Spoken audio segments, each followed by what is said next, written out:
welcomes you to the following presentation of the National Football League.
Welcome to our Super Bowl show.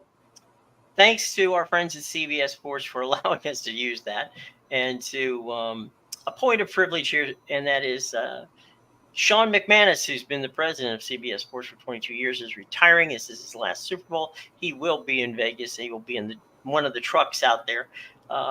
Sean is an amazing guy, talented man, and one of the sweetest and best people in the broadcast business. Sorry to see him step aside, but understand that it's about time that he gets some rest. So, Sean, we appreciate it, and we appreciate CBS Sports for allowing us to use one of their opens that you're likely to see come Super Bowl Sunday. So, Amedeus and I are here. Amedeus, I'm psyched up. That psyched me up, and so we'll go from here.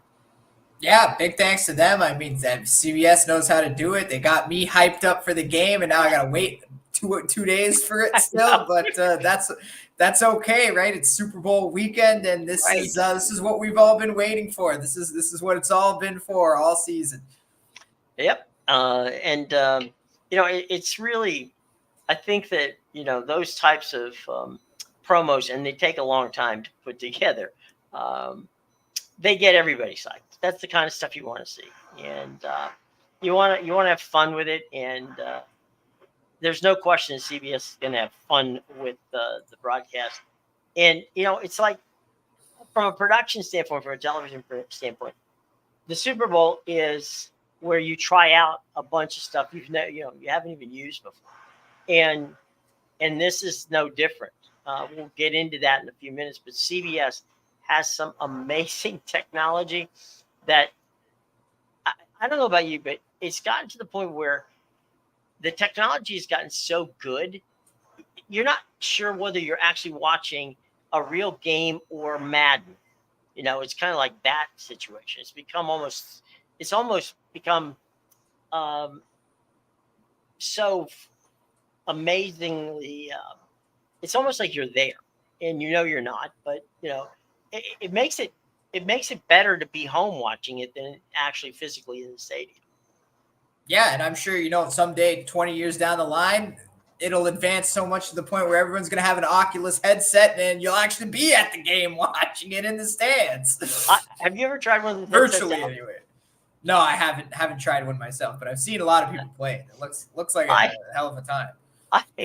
I tried one, and honestly, I got nauseous. It had nothing to do with the headset. It had to do with the actual realness of what you were involved in. It was like, wow, this is freaky. I mean, this is totally a freak.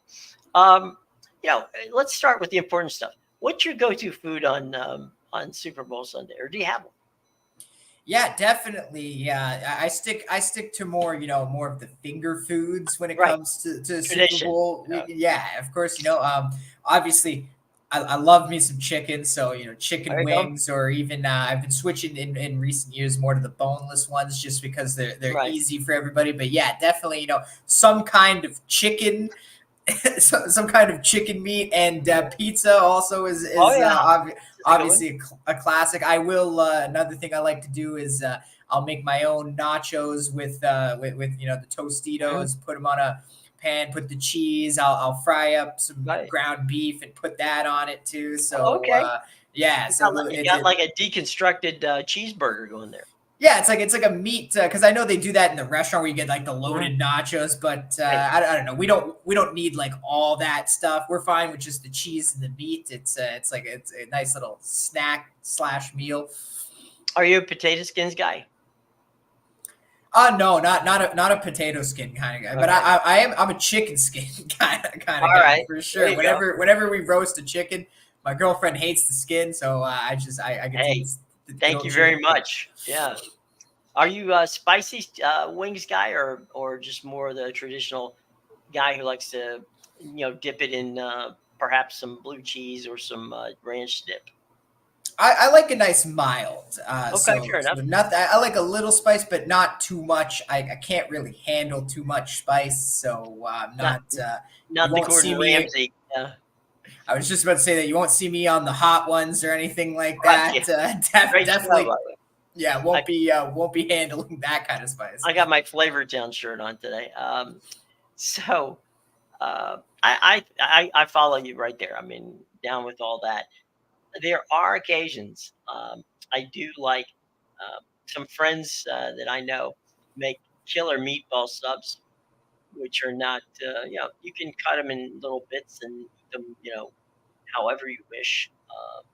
But yeah, it's kind of like a day you sit down, you can eat some food, you can drink some beverages, and just kind of kick back and relax and enjoy it.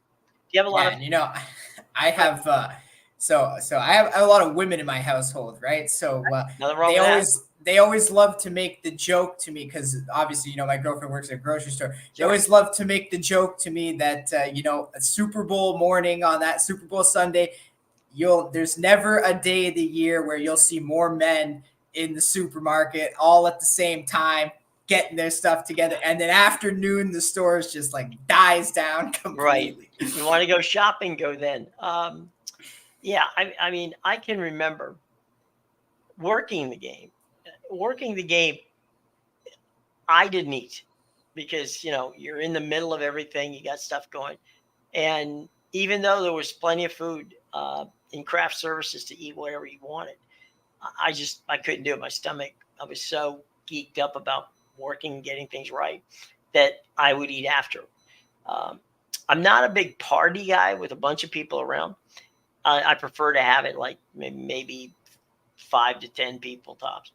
And you want to be able to pay attention to the game, and you can't do that if you get 30 people wandering around the house. It just doesn't work that way. Yeah, I'm with you. And when I do my Super Bowl parties, they tend to be, as you said, 10 people or less. Right. Obviously you want some people there, Sure. but you want it also to be a nice, like, intimate time where, as you said, Sure. everybody can fit on the couch and watch the game Right. at the same They time. could be in the same room, right? Yeah, you don't have people wandering to the bedroom and stuff like Right. that. It's like this is and it's fun too because because it's a very, and you're just talking about women in your home. Uh, more and more women have gravitated to the NFL, and I just realized my mic is up on my head. Um, so it's not uncommon for folks who normally wouldn't know anything about the game to know enough about the game to be invested in it.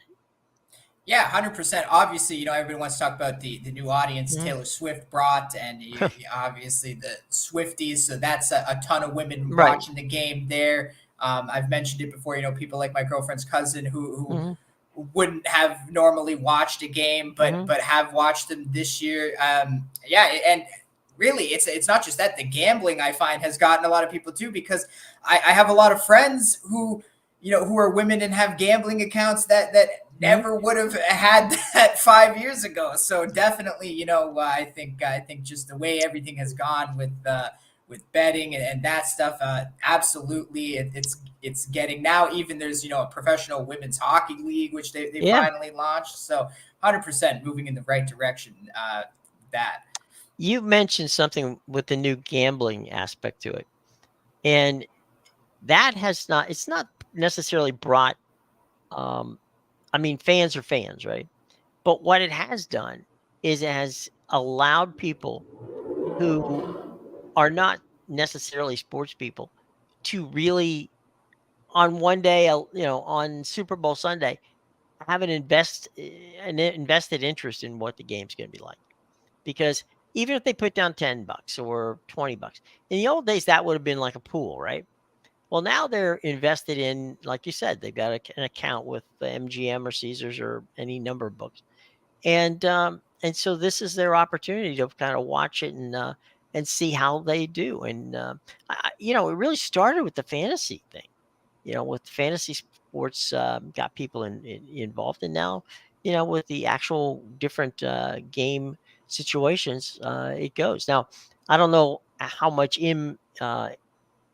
in-game betting is being done on the Super Bowl, but I would imagine that's also something to look forward to.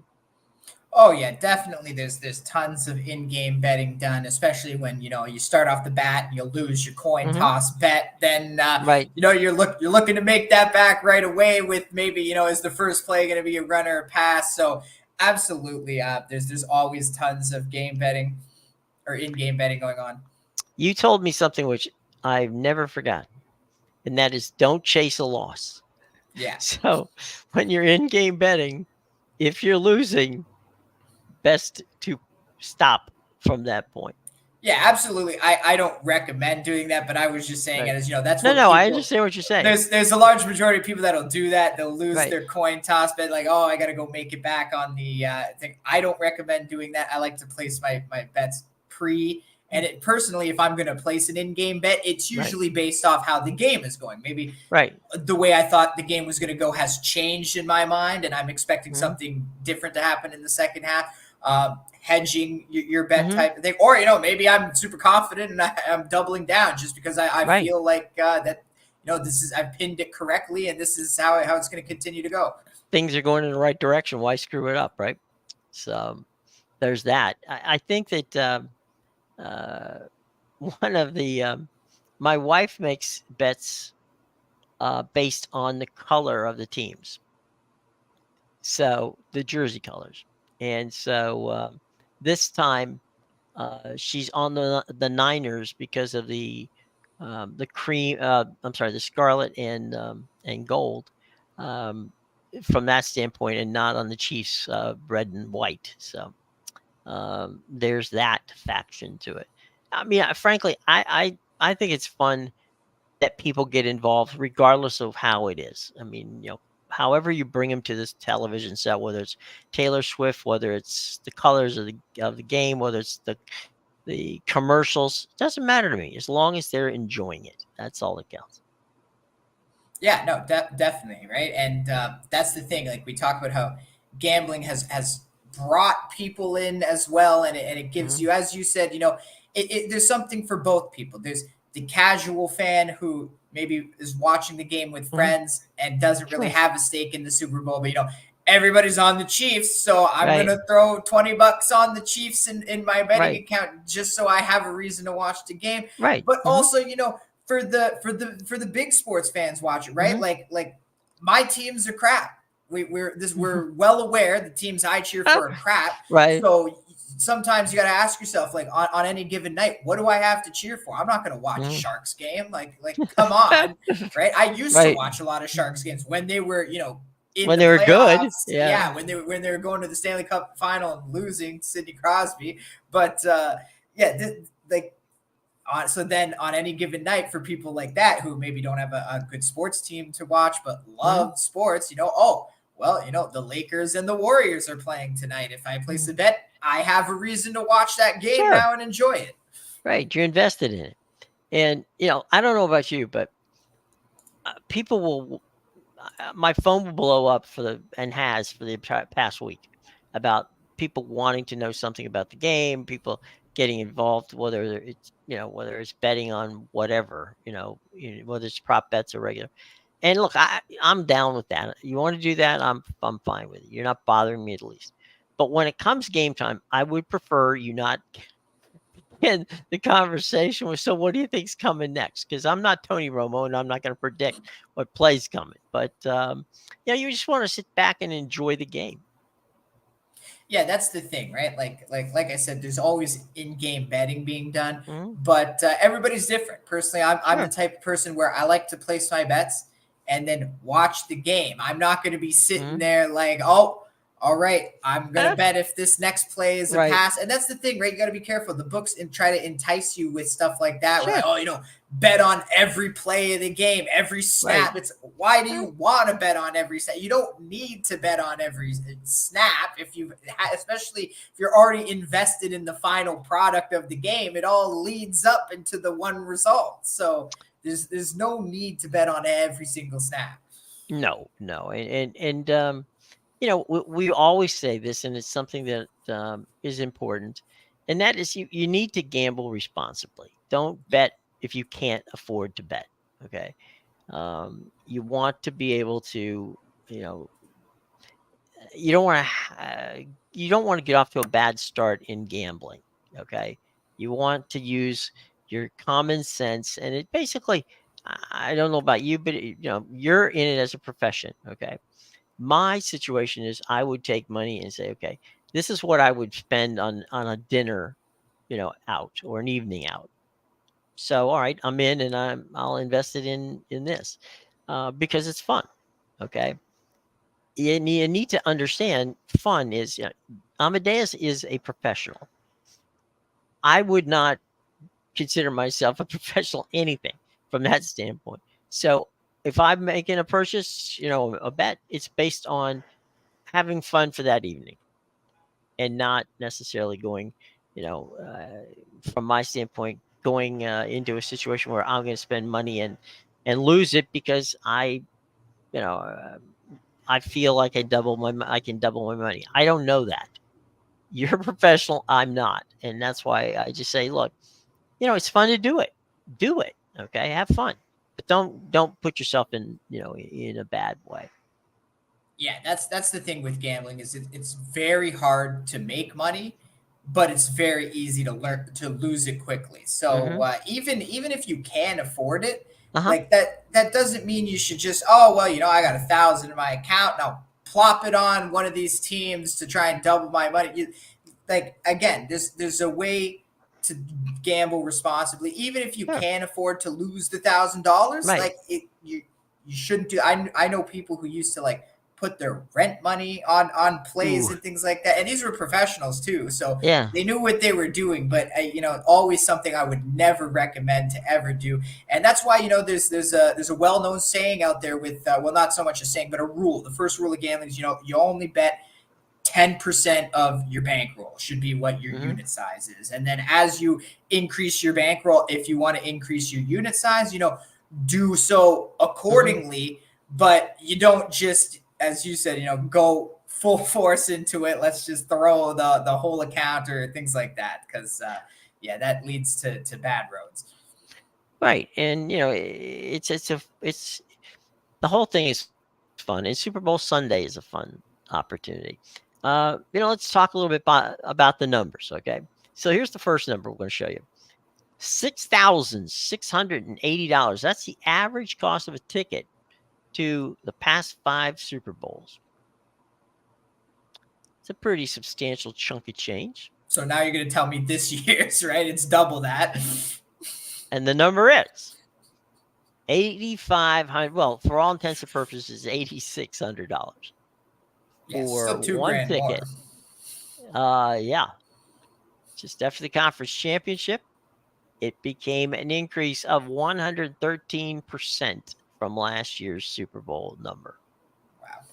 That's a pretty substantial chunk of change. Now, here's the estimated amount of economic impact on Southern Nevada, which basically is, for all intents and purposes, Las Vegas.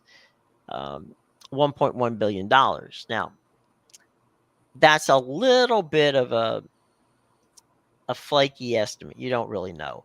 I mean, it's somebody's taking a, you know, an educated guess, basically. There's going to be, see, the thing is, if you go to someplace like Vegas, right, it's hard to pinpoint Vegas's economic impact, and I'll tell you why. People are going to go to Vegas regardless. Okay, if the Super Bowl weren't there this year and it was in Los Angeles, people would still go to Vegas for the Super Bowl. So, you know, the money that they're making frankly, is they're jacking the prices up for what a room would cost or what food would cost on a normal weekend in Vegas. So, understand accordingly that whenever you go to a Super Bowl, you're going to pay more for a room than you are. I remember when they had it in, where was it? Indianapolis? Indianapolis, yeah. Indianapolis. People were paying $300 for a hotel that any other night of the week, once Super Bowl is over, you'd be paying $45, $50 for. Yeah. So, and in the Indianapolis case, you could be all as much as 100 miles away from Indianapolis. So you would have to start to go to the game some ridiculously long time before the game to get there. So the economic impact, $1.1 billion, I'm a little dubious on that number, but probably close to $1 billion.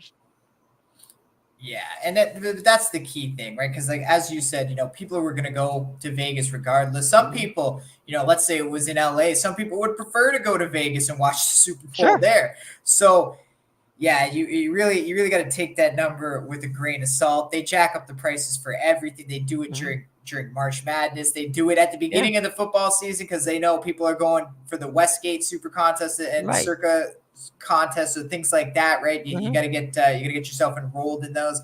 So yeah, those are things people are going to be in Vegas, and you know what? It may be bumping right now, and they're making a ton of money, but I guarantee a month from now it's going to be just as busy, if not busier, for March Madness when everybody comes rolling in and all the construction events and whatnot. So yeah, well, you got, like you said, you've got all the conventions are in town too. So it's it ain't never cheap to do this. There's always a reason to raise the prices in Vegas.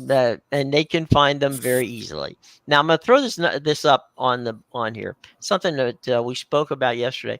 We talked about a bunch of props. Here is a prop that Amedeus really enjoys. So we're going to throw it up here, and he can explain it. And if I just hit the button, there you go. Yeah. So I don't think this is going to happen, but it should. But this is why I like it, because there was I don't like it as a bet. I enjoyed what they did with it because so the octopus is something you can bet on in football. For anybody who doesn't know what the octopus is basically when a player scores a touchdown and that same player scores the 2-point conversion on the next play, and it has to be in subsequent pattern like that. So you have so basically what I did, I was scrolling through my book looking at the props, and so they had the one where will there be an octopus in the game, yes or no, but then right underneath they offered this, will there be a broctopus? And the broctopus is exactly what it sounds. Brock Purdy to run or pass a touchdown and then run or pass the 2-point conversion on the very next play. I don't think it's going to happen, mainly because I don't think there's going to be, I know the spread's a 2, but I don't think there's going to be, I don't think there's going to be a lot of 2-point scores, 2-point conversions, safety type things that get those weird scores. I find those happen more often when it's 2 bad teams, just because you get a lot of field goals or you get, safeties, wonky things happen. With 2 good teams like this, I think it's going to stay relatively, 3, 4, 7-point game. You're not going to get any wacky margins of victory or leads at a point. So that's why I don't like the broctopus, but I like how someone was like, we got to just include the broctopus. One other factor that, and I agree with you 100% on all of them, is the weather, and that's not a factor in this particular day. You're playing indoors, you have no problem. So we'll get the broctopus out of there for the moment. Yesterday, you and I were talking about,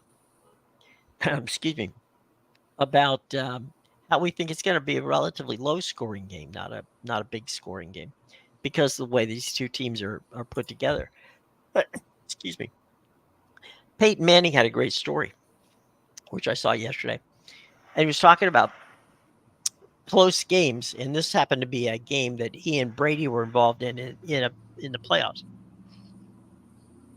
There was a minute and a half left to go in the game, and the Colts were trailing by 5 points. And so Peyton says, they come out of the on the field, and the play comes in. The play is a pass to Marvin Harrison, which likely would, it was going to be a pass into the end zone for Marvin to catch it for a touchdown. So he said he's never heard Marvin ever say this before, but Marvin goes, guys, there's a minute and a half left on the clock. Brady's on the other side. Why don't we run it instead of pass it? And so Peyton's looking at him like, Marvin Harrison is telling me he wants us to run the ball. Don't throw me the ball. Because we don't want to score too fast. So he said the guy who was in the game was a guy by the name of Gerald Smith. Now you can Google that, because I did. It'll take you years there's a lot of Gerald Smiths, but it'll take years for you to find Gerald, who was a second string running back who played mainly fullback for the Colts. He was in the game to block for Peyton Manning, because of course Peyton Manning was going to, throw the ball. So Peyton goes to Marvin. Okay, if that's the way you want to do it, well, fine, we'll change off.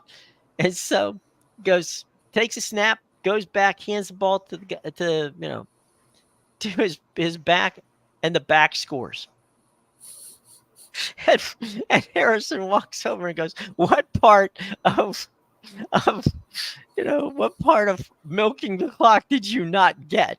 And the guy goes, well, I never would have gotten a score. He goes, great. He goes, and you never would get to the Super Bowl if we lose to this fool over there. They got lucky, and Brady was throwing the ball to Gronk, and at the last minute, I don't know whose hand came from out of anywhere. It's like the hand of God in Maradona.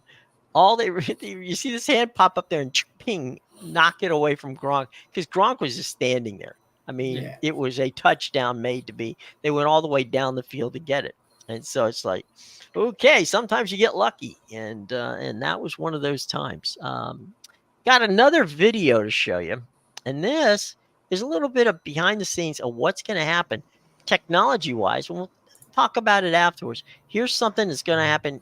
Keep an eye on it, folks, as to what kind of technology CBS is employing this week with a tremendous crew they have on hand. Here we go.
So I personally like the doink cameras that they have on the on the uprights, so that you can see where the ball is traveling. So just in case you couldn't read that as it went flying by, it's 165 total cameras, 24 cameras with 4K zoom, which gives you that amazing depth of field. 6 doink cameras, which, as we just said, are embedded inside the uprights. 24 robotic cameras. 20 embedded inside the end zone pylons. 23 what they call augmented reality cameras, which give you that kind of 3D effect. 5 Skycam / fly cams. Those are the ones that are, give you that ability to go like into the huddle the ones that are on ropes, so to speak, on cables, because they go back and forth across the field.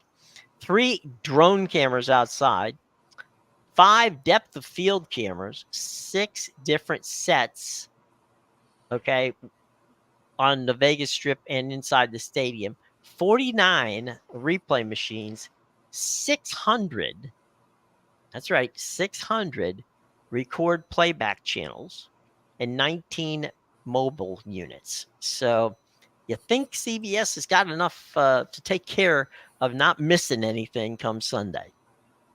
Yeah, definitely. They have every angle covered. They should have every angle covered with that. It's going to be good. I know there's the Nickelodeon broadcast too. So if you want to watch it in slime, I mean, I guess that's what the AR cameras are there for. Right? Yeah. It's if you, I mean, even if you don't have kids, okay, take a minute and just watch a few plays. It is so much fun. The people at CBS, and Nickelodeon have really, they've got this down to a science, and it really is a lot of fun. So if you get a chance, like I said, you don't have to even have children to watch it, but it's really kind of cool because they literally have turned the Super Bowl into a cartoon, and it's hilarious. I mean, it's really cool stuff. Again, special thanks to CBS for allowing us to show those cool things that they have coming this week. Yeah, So, and if you're worried about the commentator you might be getting in the Nickelodeon stream, well, fear not. I mean, Patrick Star and SpongeBob will be in the booth, but right? they'll be in the booth with Ian Eagle. So you're getting a solid play-by-play guy there.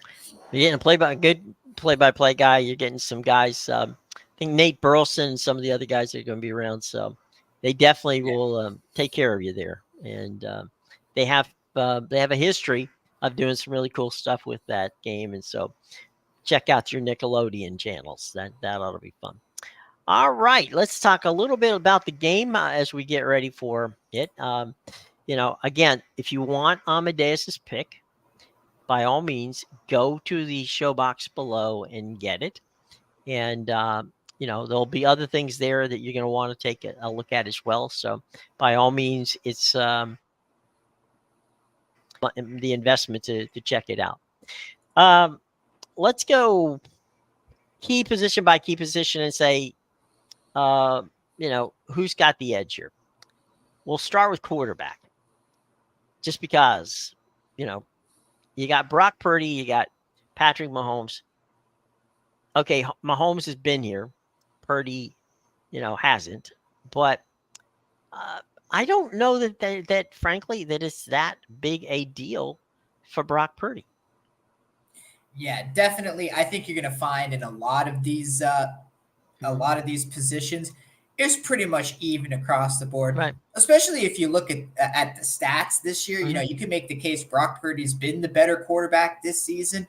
But yeah, if we're gonna have to give an edge to one of these guys, I'm gonna give it to Patrick Mahomes. Sure. Obviously, he's won 2 Super Bowls. He's been there. He's been in the league a lot longer, and he's proven himself. Brock Purdy, as great as he's been in his first 2 seasons here, he's still on the rookie contract in his second season, really first and a half. So definitely, you never know how a player like that is going to react when the lights shine in this kind of moment. So definitely, got to give the edge to Mahomes on that side. But I totally agree with you. I mean, we're going by the stats. You could make the argument that Brock Purdy was just as good this season. Well, and Brock Purdy has not lost a game when the team has been healthy on the offensive side, and they are healthy. All of their guns are ready, and the weapons are there, and he knows how to. Brock Purdy has proven, if anything, he understands what his limitations are, and I think the most important thing you can learn as a quarterback is what you can't do. That seemingly is something that guys, let me ask you if you think this is fair. Okay, I've gotten criticized because I say that Tom Brady and Mahomes and quarterbacks of that ilk. Aaron Rodgers would probably be in that schedule as well. Are great game managers, and people look at me like, no, they're spectacular. I'm saying I didn't say they were spectacular, and I make this analogy when I look at pitchers, right? I say that a guy like a Max Scherzer or Garrett Cole, they're great pitchers, okay? A Justin Verlander is more of back in the day, or Jacob deGrom now. They're throwers, okay? They got the heat. They throw the ball. They're going to throw it by you. Max and Cole and if you want to go back to Greg Maddux, those kind of things, John Smoltz, those are guys who are going to beat you, but it's because they are working out in their head. Okay, I need to throw a 4-seam fastball here. I can go with a cutter here. This is what I can use to get this guy out. To me, a game manager like Brock Purdy, or in the case of Patrick Mahomes, understands what they need to do to win or to continue to keep a drive going. And I don't think that's a slight in that regard. Yeah, I definitely see where you're coming from here. There's kind of, there's become like a bad stigma on being a game manager. Well, that's the thing, right? It's like, it's kind of like the old saying, a rectangle, or sorry, a square is a rectangle, but a rectangle is not a square. So, right.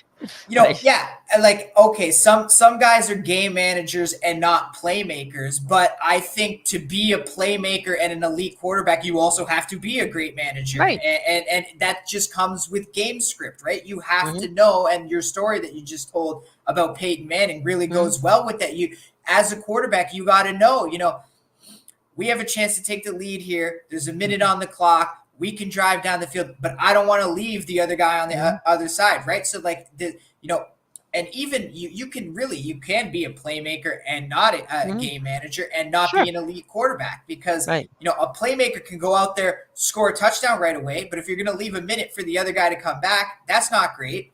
A game manager can go out there and try to milk all the clock, but might not get into the end zone by the time the clock hits 0, whereas an elite quarterback, an elite player at that position, is going to be great at both. They're going to be able to make the plays, but they're also going to be able to manage the clock once you get down close enough and bleed what you need to bleed. So absolutely, I think I totally agree with you. I think calling Tom Brady or Patrick Mahomes a great game manager there should be nothing bad about that, because to be an elite quarterback, you have to be a playmaker and you have to be a great game manager. It's not one or the other.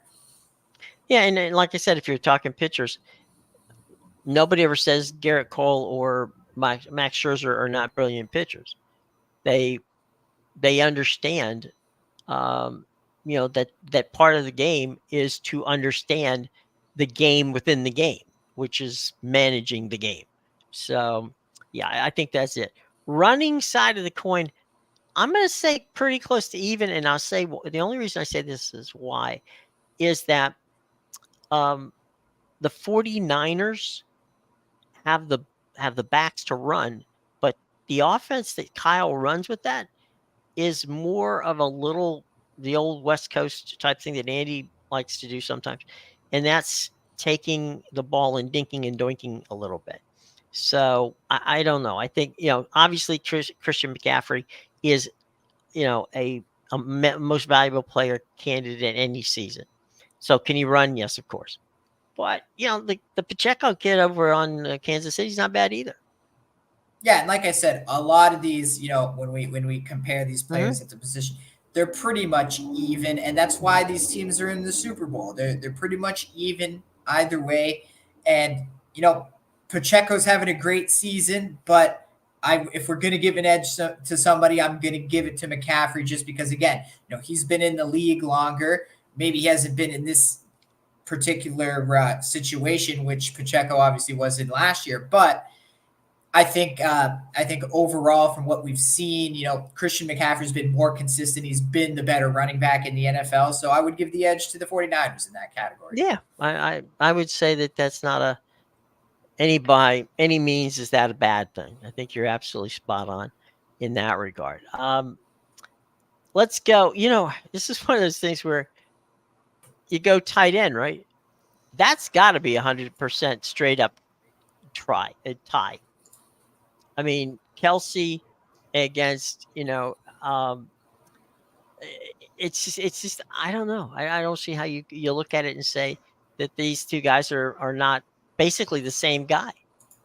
Yeah, I agree with you. No edge here. They're both just Gronks, and that's a good thing, right? They're both just a version of Gronk, and that's a great category or that's a great name to be in the same category with. So I'm totally with you. I don't think between Kittle and Kelsey, I don't really think there's much of an edge either way. I think they can both do the same thing great. The only thing really, if you want to give an edge, maybe to Kittle, just because we've talked about how Kelsey hasn't been blocking as much down the stretch, but obviously that's kind of corrected itself in the playoffs. That was more of an end of the season problem. So I think, I think it's an absolute tie for sure. Yeah, I mean, I agree. I mean, if you look at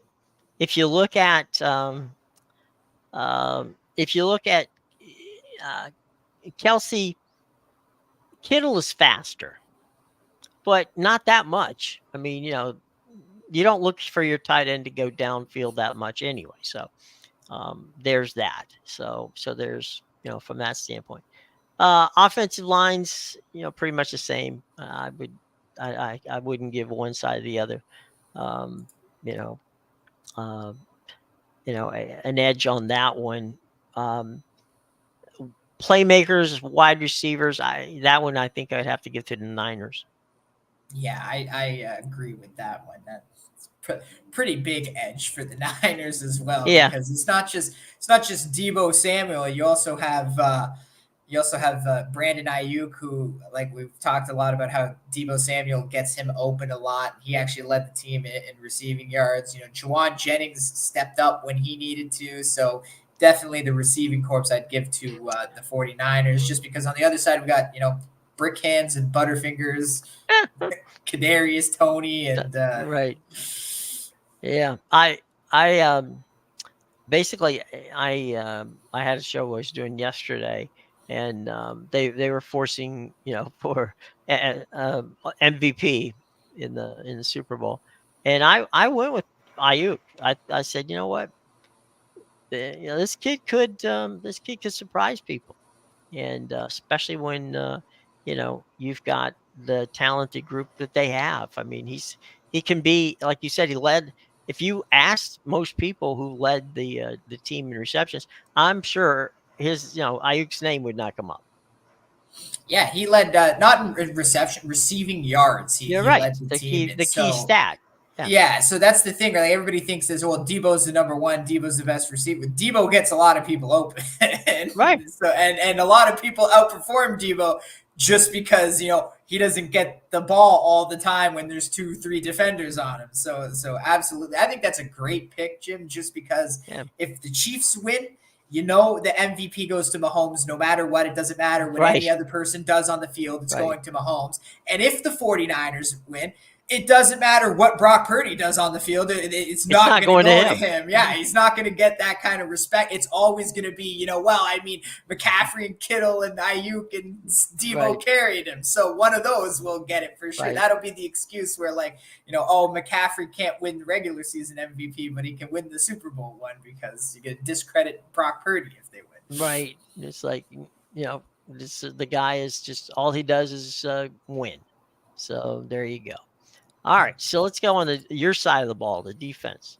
Kansas City's hard to, as good as the edge rushers that we talked about the 49ers have yesterday, with Nick Bosa and what we have on the other side with Chase Young. That's great, but I think their interior line is not as good as Kansas City's interior line. Yeah, so it's kind of funny here because I would give definitely on the interior line, I would give the edge to the Chiefs. Mm-hmm. But on the edge, I would give the edge to the 49ers. And then 100%. Same with the once you get more into the secondary with the linebackers and stuff, I would say the 49ers have the edge in that department in the box area of the field, Right. whereas the defensive backs are better for the Kansas City Chiefs in the secondary. Yeah. So and it's funny because you even mentioned to me you thought the passing defense was better than the Ravens passing defense a few weeks ago, and I wasn't quite buying in, but I'm coming around to your side, Jim. Now I think they have the best secondary in the NFL for sure, and the stats back it up. So absolutely, I mean, it's kind of funny on defense because it's even 2-2 if you want to look at it like that, but different strengths, different weaknesses. Kicking probably goes to Kansas City, given what they've got in the kicking department, as opposed to the poor. Consistency has never been a good thing this year for the for the kicking game for the 49ers. So I'm going to go with the Chiefs on the kicking standpoint here. Yeah, well, also Harrison Butker is a very consistent, and he's been in the league a long time. And I think I even heard his name thrown in there with Justin Tucker as one of the most accurate throughout the careers. I don't remember the exact category. Well, you're not going to mentioned in the doink the doink cam is not going to have a lot of problems. It's going to be those guys are he's going to kick it down Broadway most of the time. And when you get your name mentioned with Justin Tucker, you're in tall cotton. Yeah, the only thing with the 49ers kicker is I think he's unproven, right? Isn't he? He's a young guy. A young kid. I've never heard of him. What's his name? Ray McLeod, I think, or something like that? Mm-hmm. Yeah. And he's not the third, a bad kicker. Ray McLeod the third. Yeah, don't get me wrong. It's not the kid. The kid isn't a bad kicker. It's just that you want somebody in those kind of situations who it's like making a putt, right? You want if you need a putt made, you want Dustin Johnson or you want Rory McIlroy making, with the putter in their hand. You do not want Bryson Shambo or somebody like that touching the putter. So to me, kicking is always a head game, and you want the guy who has the experience and go, here's a guy who I think, he's kicked in every one of their Super Bowl performances, correct? Yeah, he's been with the Chiefs for a while now, Harrison Butker, and like I said, he's been in the league a while, and I think that's where the edge goes, as you said, with the experience and the consistency factor. Like, no knock on Ray McLeod, he could end up being better than Justin Tucker throughout his career, but he's unproven right now. He's a young kid, and until you show me 7 seasons of 90+% accuracy, then I will say you have the edge in the kicking department for sure. Canton could be in your Canton could be in your in your future if you have that kind of consistency. Yeah, and distance wise, I don't think there's much edge because I don't think they're about the same. They don't have large legs. Like they're no Greg Zwerline or Jake Elliott there who can kick 60+ yards at any given time. But definitely. Well, you brought up a good point because in that stadium, there's obviously there's no atmosphere to worry about, but you are in in Vegas. There's it's a very low humidity. You can get a ball to travel, probably 3 or 4 more yards than you could even in any dome other than than that one. So you might be able to milk something from like 58, 59 yards if you had to. So just something to keep in the back of your head as you there, because I'm pretty sure if you look at the average in stadium wise, that this the Death Star, as it's called locally, the Death Star does allow you to goose a few more yards out of it than than some of the other domes. Well, you know what, Jim? It may do that, but it's not helping Gronk on his halftime Nope. field goal attempt. So, Nope. are they? I have another question about that, though. I don't know if you know much about it, but Yeah. Are they making Gronk kick in the middle of the desert again on some random field outside, like way away from the actual stadium? My understanding is that he has been practicing at UNLV's indoor facility. So I assume that that's something that he's going to have. They're not making him kick it out in the desert anymore.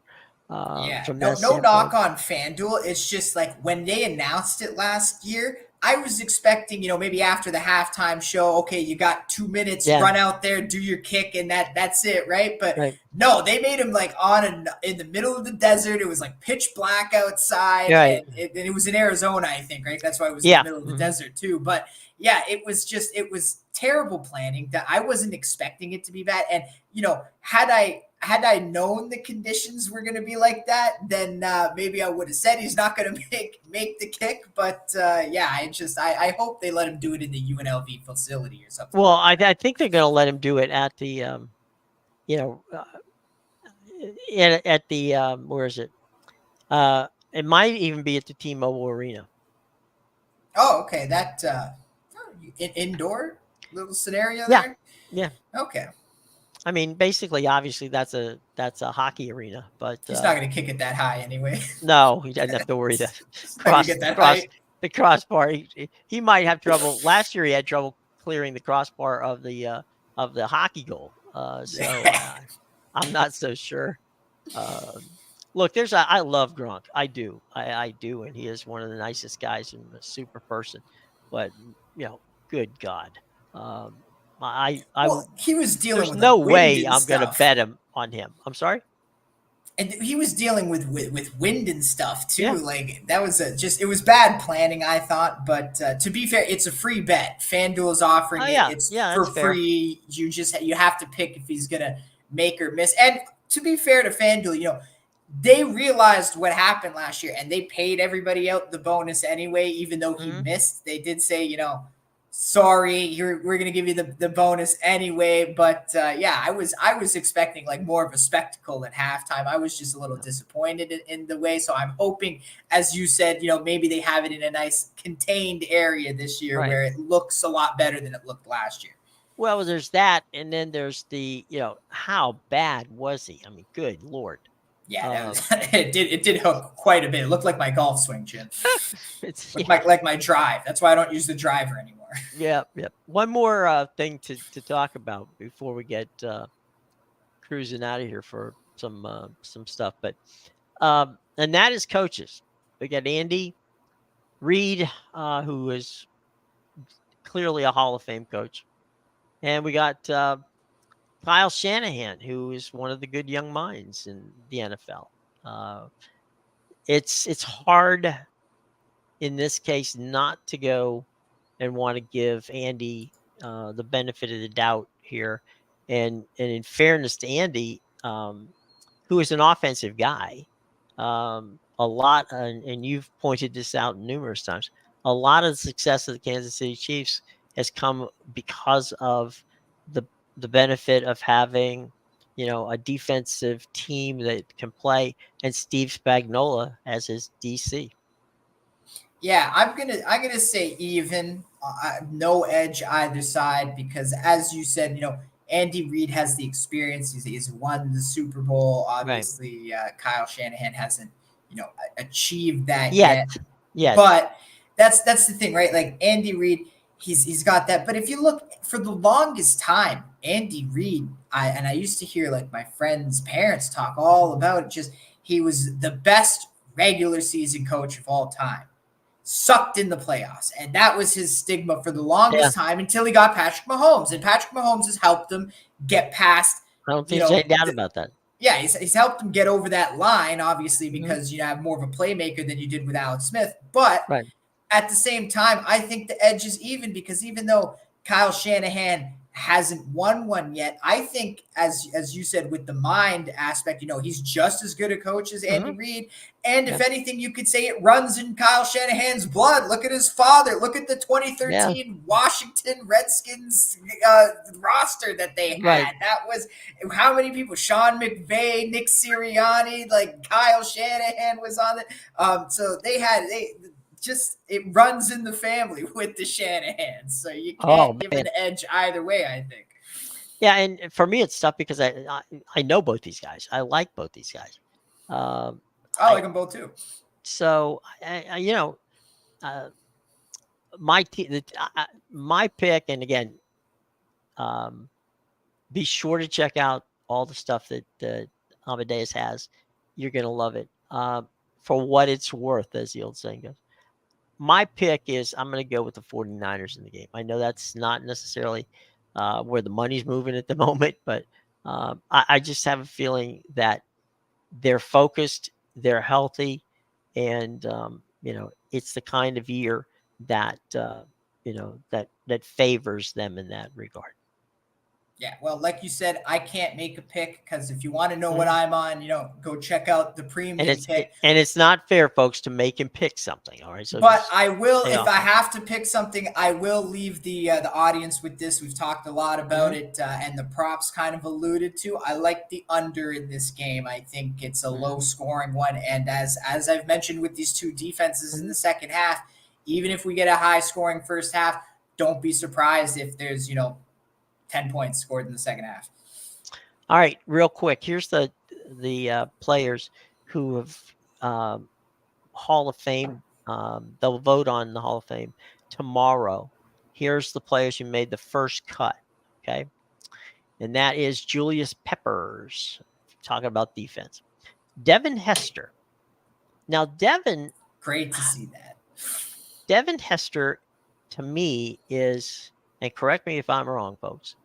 He was, I love Devin Hester when he was at Florida State, and Devin Hester was probably one of the best return guys in the NFL, in NFL history, both as a punt returner and a kickoff returner. Yeah, that's exactly why I love that his name is there. And correct me if I'm wrong, but that's the position, I believe, or does he get inducted as a position? I didn't see a position by his name. Yeah, because I would say if that's probably the reason why he's been abducted. It's for his return duties, and I agree with you. I would say he's the best return man in NFL history. Here's a great guy who a lot of people forgot him for some reason. Dwight Freeney, really good defensive player. A lot of defense so far. Yeah. I like it. Andre Johnson. Let's keep going with it. Andre, good, very outstanding and very versatile player. Patrick Willis. That's one I'm not sure of, but okay. We'll let it go. Had to fill the ballot, Jim. We had to fill the ballot. Steve McMichael. There's a name, huh? Haven't heard that one for a while. Andy Jar. You have to go back on Randy. Randy's that's one of those names where it's kind of like John Lynch, okay? Where you look at it and you wonder how did it get there, but when you really do a deep dive, you look at it and the numbers on Randy Gradishar is pretty good. Now there was one snub that a lot of people really couldn't understand, and I'm one of them.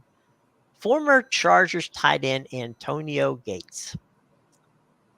I mean, at the time, he was as good a tight end as it was in the league. Yeah, I agree with you on that. I remember when he was on the Chargers, back in the San Diego Chargers. Right. You said yesterday, back when, all those people were rooting for Phillip Rivers. Rivers. And Antonio Gates was the guy who was throwing it to. Yeah, that's literally what I remember when they got to that.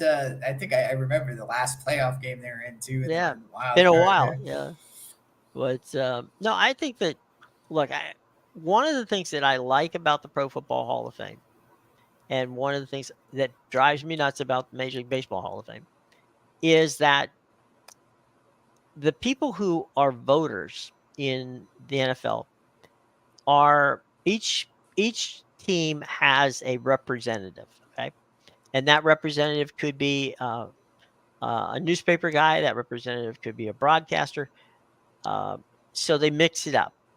Major League Baseball, it has to be, you have to be a member of the Major League Baseball Writers Association, okay? And I've always been an advocate to say, look, how do you keep out broadcasters who literally are there every day watching these players play? You can't tell me that Bob Costas doesn't know as much about, players in baseball, or Jack Buck, the late Jack Buck. All these guys knew the players just as well, if not better, than the writers. So I don't understand why they didn't take that into account. The NFL does take that into account. They let broadcasters be part of that, that fraternity, and so I think from that standpoint, it's fun. Just to take you behind the scenes in this, what happens is tomorrow, the voters will sit down, and then whomever is going to give, we'll start with Julius Peppers. Whoever is going to make a case, they literally stand up, they introduce themselves, and then they make a case for Julius Peppers as to why Julius Peppers should or should not be in the Hall of Fame. The thing that also is important to note is it doesn't have to be. Let's say, well, Devin Hester played. Didn't Devin Hester play a lot of years at Kansas City? I'm not 100% sure. I thought it. All right. Well, we'll go Bears? to. Oh, that's right. The Bears. You're absolutely right. It was the Bears. It wasn't Kansas City. 100%. I don't know what I was thinking. You're right. It doesn't have to be the representative from Chicago who makes the case for Devin Hester. So it can be somebody else. So as long as they're, in the room and a voting member of the team, of the group. And so I think that's kind of a cool situation. You don't have to, go there. So I think that's going to be very entertaining tomorrow to figure out how, they made the first cut's done. Let's see how many of these guys make it all the way through. Yeah. So we'll see from that standpoint. Well, I think we pretty much covered everything, my friend. I don't know that there's much left to talk about. It's going to be a fun weekend. And, I think that from a standpoint of this should be a good game. I mean, on paper, it looks good. And, as Kenny Mayne always says, games aren't played on paper, they're played on television.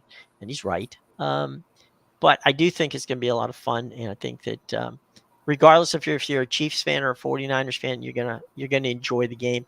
Obviously, only one team can win, and we'll see how that works out. But it should be a very entertaining, very close game. And, may the best team win, as the old saying goes. Absolutely. All right. Now, for the important stuff, which we have told you before, go get the information from Amedeus. It's in the show box below.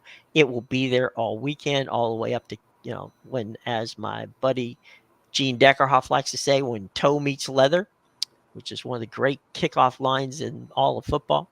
When the toe meets leather, that's what time the game starts. And you got all the way up until toe meets leather, which is about 6:36 or 6:37 on Sunday Eastern time. That's be about when things get underway. So you got from now to then to peruse what's going on with Amedeus, and strongly recommend you do it because it will be very helpful to you. So check it all out in the show box below. Shameless plug on my part. Tons of NFL information coming up all weekend long on Sports Talk Florida. All you have to do is go to the website. The stories are all there. Have fun, enjoy them, I hope, and hope we give you some information that either you didn't know, or maybe you can use that information to make whatever wager or whatever interesting thing you want to share with the people at the Super Bowl party. So have fun, be safe, don't drink and drive. That's a problem. And also, as we said before, always bet responsibly, because you want to be able to keep that going. Okay.